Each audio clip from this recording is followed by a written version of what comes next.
What's happening, options traders? And happy Friday, everyone. And a very special welcome we had quite a large group of traders joining us here, so welcome. And I posted just a moment ago about Apple's ex-date and why it's so confusing for traders. And I immediately got flooded with a lot of emails and text messages saying I still don't get it. So I thought maybe to try and shed some light on it, I could show you why it's so confusing, even in normal conditions, but especially for Apple. So the first thing you have to understand is that investor relations is a department within all publicly traded companies. And they're the ones in charge of making these announcements for the stock splits or the dividends or whatever the corporate actions may be. And whenever they put these announcements out, they talk about a declaration date. That's the date that they actually made the announcement.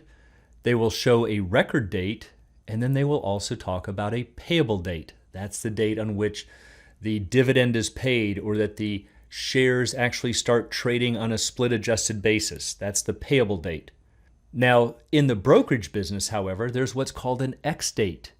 This is not an investor relations term, and this is part of what's setting up the confusion. If you call most investor relations department and ask what is the ex-date, they're probably going to say, what are you talking about? I don't know what that is. It's a brokerage term. So again, this is part of what's causing the confusion, but it's even more so in Apple's case. So to see why, we've got to talk a little bit about settlement procedures. Stocks currently take 2 business days to settle. So if you buy stock on a Monday, it doesn't actually settle until Wednesday. That's more of a behind-the-scenes brokerage transactions when the shares actually hit your account and when the cash is actually deducted. But from your perspective, you can say, I bought shares on Monday, I own them, I can turn around and sell them. As far as you're concerned, that's the day on which you're the owner. Not in the eyes of the brokerage business. It's on settlement date. And every publicly traded company hires what's called a registrar. It's an outside company that keeps a massive registry of every single investor's name. And so everybody who's due the upcoming dividend or the split shares, your name has to be on this registry on a certain date, and that is the record date. But that doesn't mean you can buy on the record date, or even necessarily the day before the record date, because again, we've got this trade date plus 2 settlement, or what we call T+2. So to see what T+2 looks like, or what it means, let's say that you buy shares of stock on Monday the 9th. We don't count the trade date. We count 2 business days forward. That is your settlement date. That's the date that your name actually lands on the registry. What if you instead bought them on the 19th on a Thursday? We don't count the trade date. We count 1 business day forward. Here's the weekend. We don't count that. Monday. Those shares would settle on Monday, and that's when your name would actually hit the registry. So you can see it becomes a little confusing. You have to understand T+2 settlement to understand when you need to buy in order to get your name on the registrar's list. So to try to clarify things for investors, brokers created a term called the ex-date. And the ex-date is the date on which the stock trades without the split shares or without the dividends. X means without. So now it becomes simpler, hopefully.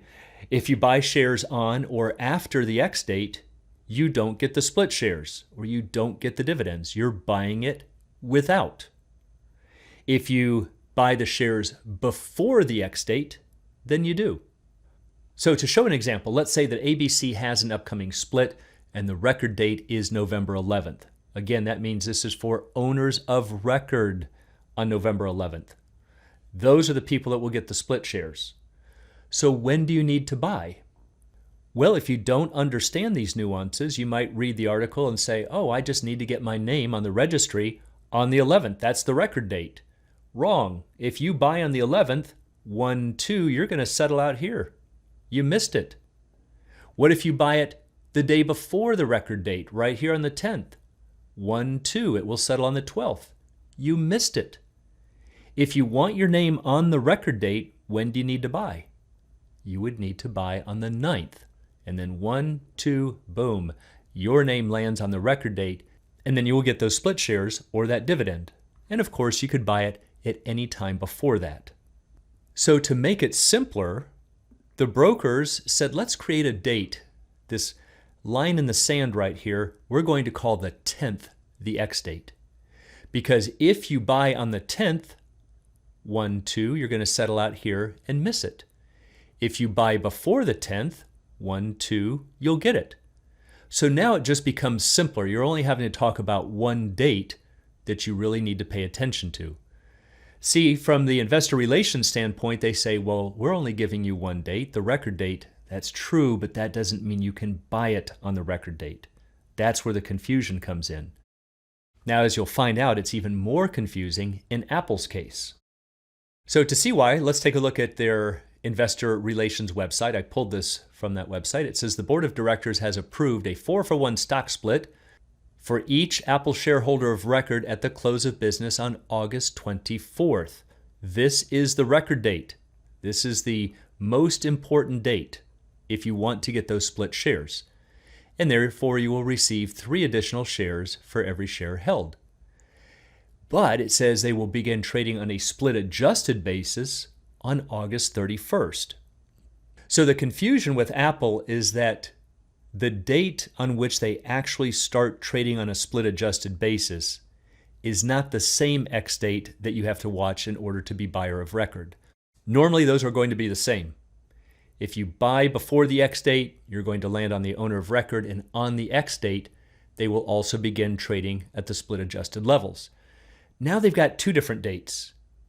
See, and a lot of the websites are saying that the X date is August 31st. So that's leading traders to believe that they can buy on August 30th and get the split shares. You are going to miss it by a mile. On one hand, you could say this is the X date because it's the date that they start trading on a split adjusted basis.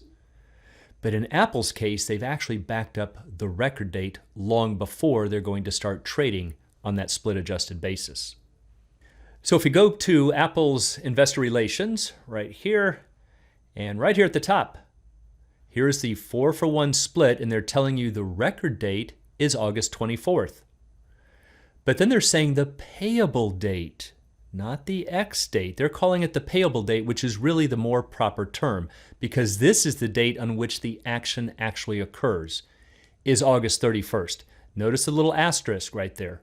And so if we scroll down to the bottom, it says this reflects the first date the shares trade on a split adjusted basis. But that does not mean that this is the date on which we want to call it the true X date, where you could either buy or sell. So if you want to buy the shares and get your name on record for August 24th, when do you need to purchase? Well, if we bring up a calendar, here's the 24th, it's on a Monday. 2 business days before is the 20th. So most of your brokerage platforms are going to tell you that the 21st is the X date. Because if you buy on the 21st, you will settle on the 25th and you will not get the split shares. If you buy before, you will. But notice that even if you buy on the 20th and your name lands on the registry on the 24th, your owner of record on the 24th, you will get those split shares, but you're not going to see them until the 31st. So this is why it's confusing. Most of the time, these split shares would be received on the 21st, and they would start trading on a split adjusted basis on the 21st. But they really have 2 different dates going that they're calling the X date. So I know it can be confusing, but the one thing that you want to remember is that whenever you see a record date announced, the brokerage term for the X date is usually 1 business day before. So if we look at the 24th as the record date, 1 business day before is the 21st. If you buy on the 21st, you are going to miss the split. If you buy it before, you will get the split, but you're not going to see those split shares deposited into your account until the 31st. So yes, I can see it is confusing. I get it. But hopefully this helps to shed a little bit of light on what you need to do if you are trying to get those split shares. And for anyone who'd like to learn more about the arts and science of options trading, please check out the Alpha Trader course and strategy lab at optionsatoz.com. Also, please join us on the Facebook trading group, Options A to Z, and you can find a link in the description below.